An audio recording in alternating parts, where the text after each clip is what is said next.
উত্তরবঙ্গ হোক কিংবা দক্ষিণবঙ্গ, বাড়ির সামনে কি আপনার একটি ছোট পুকুর রয়েছে আর সেই পুকুরে নতুন কিছু চাষ করবেন বলে ভাবছেন? তবে অবশ্যই কৃষি বার্তার আজকের পর্বটি আপনাদের জন্যই। পুকুরে অনেক ক্ষেত্রেই দেখা যায় বহু কৃষক জানান মাছ চাষ করে তারা লাভবান হতে পারছেন না। সেক্ষেত্রে কৃষি বার্তার আজ এক নতুন চাষের সন্ধান নিয়ে আপনাদের সঙ্গে আমি দেবস্মিতা। কৃষি বার্তায় আপনাদের সকলকে জানাই স্বাগত। আমি তো অবশ্যই সেই নতুন চাষের তথ্য আপনাদের সামনে তুলে ধরব, তবে তার আগে ইউটিউবে কৃষি বার্তা পেজটিকে সাবস্ক্রাইব করে বেল আইকনটি প্রেস করে রাখুন এবং ফেসবুকে আমাদের কৃষি বার্তা পেজটিকে কিন্তু ফলো করে রাখতে হবে, যাতে সবার প্রথমে নতুন নতুন তথ্যগুলি আপনাদের কাছে পৌঁছে যায়। কৃষি বার্তার আজকের পর্বে আপনাদের দেখাবো উত্তর ২৪ পরগনা জেলার বেড়াবেড়ি নবদিগন্ত এফপিসির উদ্যোগে পুকুরে হচ্ছে মুক্ত চাষ। হ্যাঁ, একদমই ঠিক শুনেছেন। পুকুরে মাছ চাষের কোনো রকম ক্ষতি না করে মাছ চাষের পাশাপাশি এই মুক্ত চাষ করে কৃষক কিন্তু আজ সফলতার মুখ দেখছেন। শুধু তাই নয়, এই বিশেষ চাষ থেকে প্রায় লক্ষাধিক টাকা পর্যন্ত কিন্তু রোজগার হওয়া সম্ভব। আমরা সরাসরি কৃষকের মুখ থেকেই শুনে নেব তিনি কিভাবে এই চাষটি করছেন।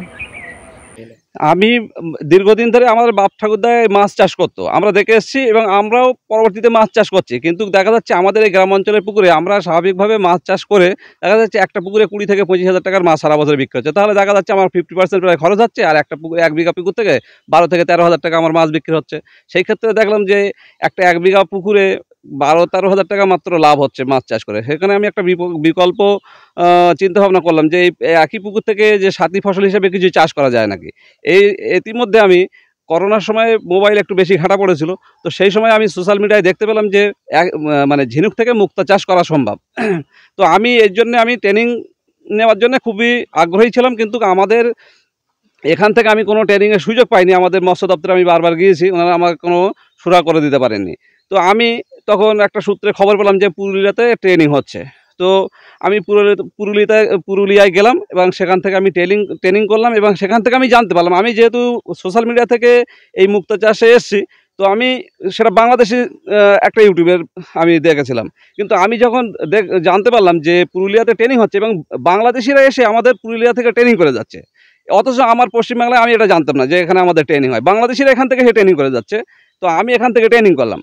এখান থেকে ট্রেনিং করার 1 মাস বাদে ফের আমি যোগাযোগ করলাম আমাদের মেদিনীপুর যে মিফরা যে মৎস্য যে সেন্টার তৈরি হয়েছে ওখানে, ওটা হচ্ছে Medini aqua culture, Medini fresh water aquaculture research centre. এখান থেকে আমি এই মুক্ত চাষের ট্রেনিংটা করলাম। এখান থেকে আমাকে সার্টিফিকেটও দেওয়া হলো। তো আমি সেখান থেকে এসে আমি পরীক্ষামূলকভাবে ঝিনুক কিছু চাষ করেছিলাম এবং ঝিনুক 100 ঝিনুক প্রায় চাষ করেছিলাম।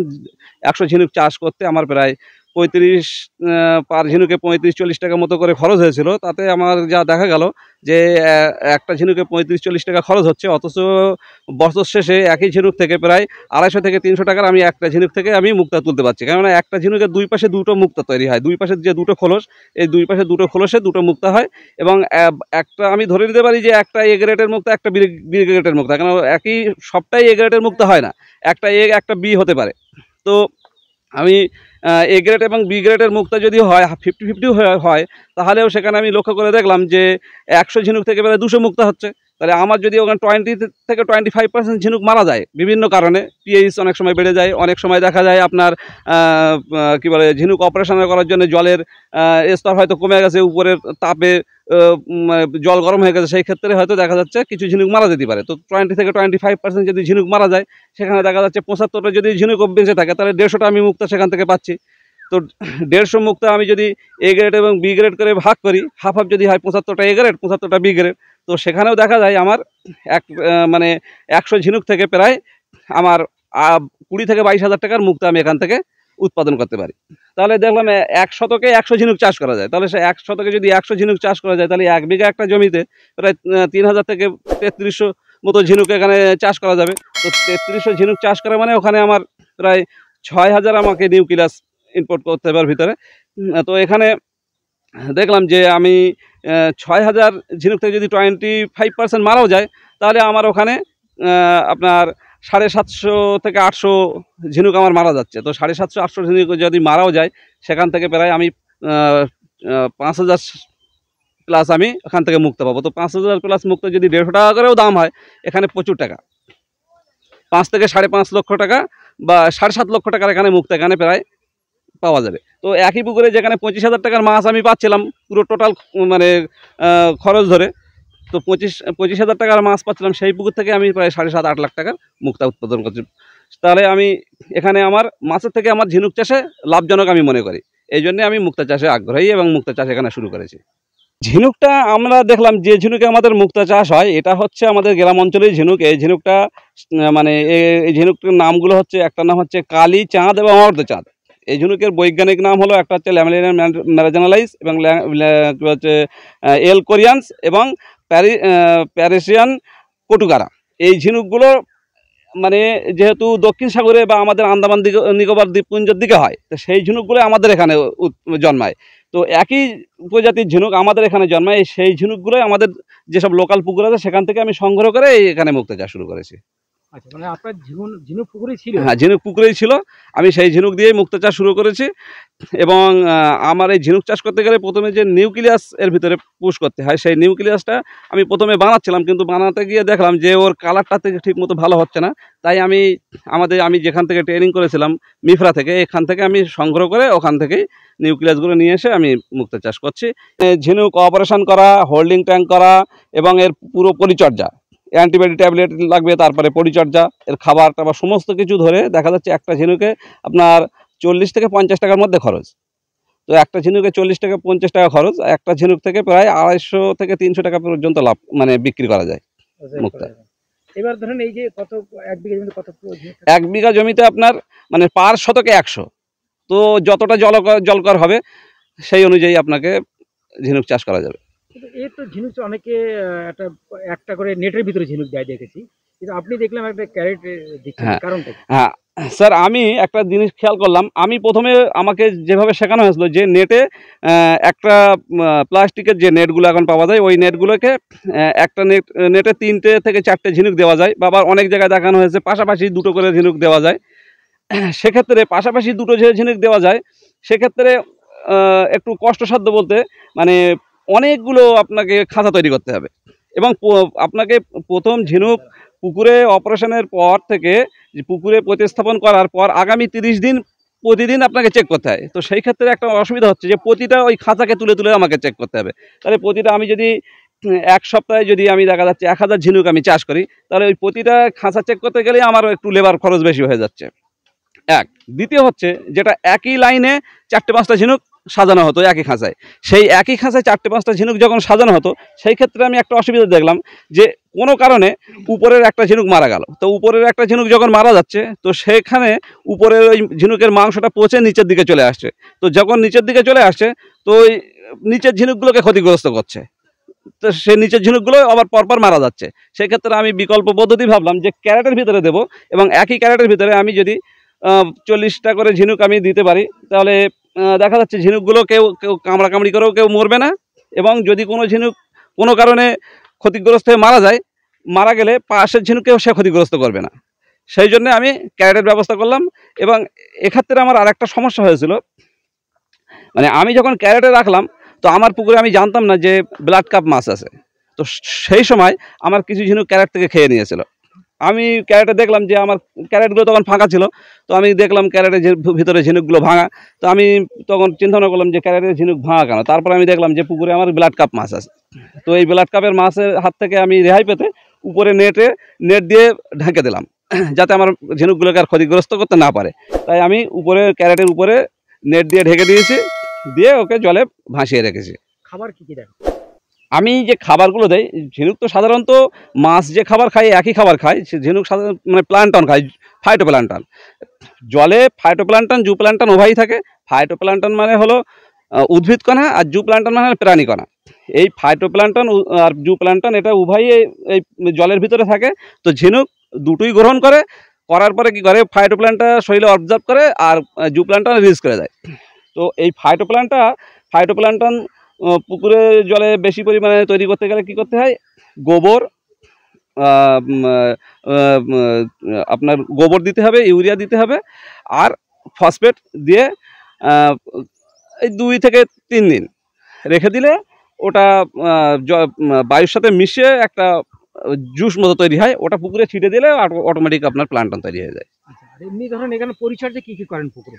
পুকুরে পরিচর্যা বলতে এটা মানে গ্রামের পুকুর, এখানে ছেলেপিলেরা সারাদিন গোসল টোসল করছে এখানে, তো এমনিভাবে তেমন পরিচর্যা নেই, এই খাবারগুলো দিতেই পরিচর্যা। আর মাঝে মাঝে ঝিনুকের উপরে ওই প্লান্টনের শ্যাদলাটা ধরে যায়, সেটা মাঝে মাঝে ক্যারেট থেকে নাড়িয়ে ওটা পরিষ্কার করে দিতে হয় এবং দেখতে হয় মাঝে মাঝে যে ঝিনুকগুলো কোনোটা ক্ষতিগ্রস্ত হয়ে মারা গেল কিনা। যদি কোনো কারণে মারা যায় তাহলে সেটাকে আবার সরিয়ে ফেলতে হয়। আর এমনি আপনার মাছ চাষ থেকে কিরকম টাকা রোজগার হয়? মাছ চাষ থেকে একটা পুকুর থেকে আপনার বললাম যে ওই খুব জোর আপনার 22 থেকে 25,000 টাকা রোজগার একটা পুকুর থেকে। কিন্তু একটার সঙ্গে একটা কোনো সমস্যা না, কোনো সমস্যার সৃষ্টি হয় না। সেক্ষেত্রে কি হয়, মাছ আর ঝিনুক চাষ করতে গেলে যেহেতু দুজনাই একই জিনিস খায়, প্লান্টন খায়, সেই ক্ষেত্রে মাছের একটু খাবারের সংকট দেখা দেয়। সেক্ষেত্রে খাবারটা একটু পরিমাণে বেশি দিতে হয়, মানে বারে বারে দিতে হয়, যাতে খাবারটা শর্ট না পড়ে। এটাকে দেখতে হয় মাঝে মাঝে যে এর পিএইচটা ঠিক আছে কিনা। ঝিনুকের সাধারণত পিএইচ 7 থেকে 8.5 পর্যন্ত পিএইচ লাগে, তো সেটা দেখে নিতে হয় যে পিএইচটা যদি বেড়ে যায় তাহলে সেই ক্ষেত্রে চুন দিয়ে আমাকে পিএইচটা কমিয়ে দিতে হয়। আর যখন দেখে যে 7-এর নিচে এসে যাচ্ছে তখন আমাকে আবার ফের খাবার দিয়ে দিতে হচ্ছে, তাহলে পিএইচটা আবার লেভেলটা ঠিক এসে যায়। এই জন্যে এটা পিএইচটা মাঝে মাঝে আমাকে অন্তত 15 দিন অন্তর এটা দেখে নিতে হয়। এই যে ঝিনুক যেটা মুক্ত তৈরি হচ্ছে, কতদিন পরে আপনি আবার নতুন ভাবে করবেন? বা আমি এখানে করেছি মানে মানে শতকে যেহেতু 100 ঝিনুক চাষ করা যায়, তো আমি দেখালাম 1 মাসের ভিতরে আমি আমার যে পুকুর 1 মাসের ভিতরে সবটা আমি ঝিনুক চাষ করতে পারতাম। কিন্তু আমি সেই ক্ষেত্রে দেখলাম যে ঝিনুক অনেক সময় মুক্তার বাজার আপ ডাউন হতে পারে।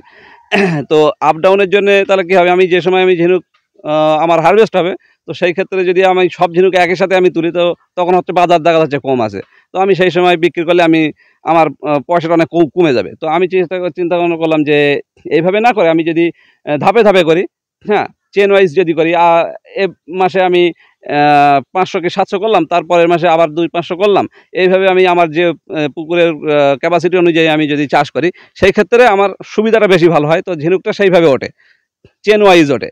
এ মাসে হয়তো দেখা যাচ্ছে 200-500 ঝিনুক উঠলো, তারপরের মাসে উঠলো। অনেক সময় দেখা যাচ্ছে খাদ্য সংকটের সময় লেয়ারটা কম পড়ে, তো সেই ক্ষেত্রে দেখা যাচ্ছে আরও 2 মাস সময়ও লেগে যেতে পারে। তো আমার ধাপে ধাপে উঠলে পয়সাটা ভালো বেশি পাওয়া যায়। এখানে পুকুরে হাঁস পালন যদি কেউ করে বা এতে হাঁসের কোনো হাঁস যদি পুকুরে থাকে কোনো সমস্যার সৃষ্টি করে না, কেননা আমার ঝিনুক যেহেতু ক্যারেটের ভিতরে নেটের ভিতরে বন্দি করা আছে, খাঁচার ভিতরে আছে, সেই ক্ষেত্রে হাঁসে কোনো সমস্যার সৃষ্টি করে না। হাঁস আমাদের এই পুকুরেতেও নামে, কোনো সমস্যা হয় না। আচ্ছা আচ্ছা। আর মানে খাওয়ার অন্য কোনো প্রাণী বা কিছুতে মানে খেয়ে নষ্ট করে না, ওটা যদি এতে সবচেয়ে বেশি ঝিনুক যেসব প্রাণীগুলো খায় সেগুলো কারা, এক হচ্ছে ওই রাক্ষসী যে মাছগুলো আছে, যেমন ব্লাড কাপ, পাঙাশ, রূপচাঁদ, এই ধরনের মাছ, এবং যে গোসাপগুলো আছে, গোসাপেরাও ঝিনুক খায়। ঠিক আছে, এই গোসাপ যদি দেখা যাচ্ছে অনেক সময় ওরা জলে নেমে ঝিনুকগুলো তুলে খায়, তো সেক্ষেত্রে আমার তো নেট ক্যারেটের ভিতরে নেট বন্দি করে রাখা আছে, ওখান থেকে নেওয়ার কোনো সুযোগ নেই। এখানে আমার ঝিনুক মানে নষ্ট হয়ে যাবার কোনো সমস্যা হবে না। আমাদের কলকাতাতেও মার্কেট আছে। আমার এখান থেকে মাল আমার নিয়ে যাচ্ছে আপনার হাওড়াতে বাড়ি অরবিন্দ অধিকারী, উনি আমার এখান থেকে মালটা নিয়ে যাচ্ছেন। ডিজাইন করছেন এমনি? আমি এখানে ডিজাইন মুক্তা করছি, এবছর আমি গোল মুক্তা কিছু শুরু করেছি। তাহলে বলছেন পুকুর থেকে মাছ চাষ বা পাশাপাশি ঝিনুক চাষ, মানে মাছ চাষের থেকে ঝিনুক চাষ বেশি লাভজনক, এবং মাছ চাষে যে পরিমাণ লাভ দেবে ঝিনুক চাষে তার কয়েক গুণ বেশি দেবে।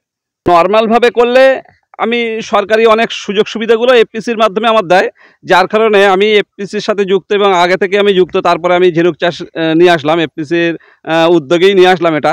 তো এফপিসির মাধ্যমে করলে কি সরকারি অনেক সুযোগ সুবিধাগুলো পাওয়া যায়। দ্বিতীয়ত হচ্ছে, আমরা যদি এফপিসির মাধ্যমে ব্যাপকভাবে এখানে চাষ শুরু করতে পারি, তো আমাদের যে জলসম্পদ আমরা সেটা একটা কাজে পরিণত করতে পারবো, এবং অনেক বেকার যেসব যুবক বা মহিলারা আছে, তারাও যদি এই ঝিনুক চাষে আগ্রহী হয়ে এগিয়ে আসে, তাহলে সেখান থেকে একটা ভালো তারা রোজগার করতে পারবে। এই জন্য আমরা এফপিসির মাধ্যমে এই কাজটা শুরু করেছি। সম্পূর্ণ গোপনীয়তা বজায় রেখে সরকারি নিয়ম মেনে চাষ হচ্ছে এই মুক্ত, এবং সঠিক প্রশিক্ষণ মেনে কৃষক চাষ করে আজ কিন্তু তিনি যথেষ্টই সফল। তাই আপনারাও যারা ভাবছেন এই মুক্ত চাষ নিজেদের পুকুরে করবেন, তারা অবশ্যই সঠিক পরামর্শ মেনে ট্রেনিং নিয়ে এই ধরনের চাষে এগিয়ে আসলে আপনারাও লাভবান হবেন বলে আমরা আশা রাখছি। এবং এই ধরনের ট্রেনিং নিতে অবশ্যই কৃষি বিজ্ঞান কেন্দ্র, কৃষি দপ্তরে, কৃষি বিশ্ববিদ্যালয়ে যোগাযোগ করে সঠিকভাবে আপনারা এগিয়ে আসতে পারেন। নমস্কার।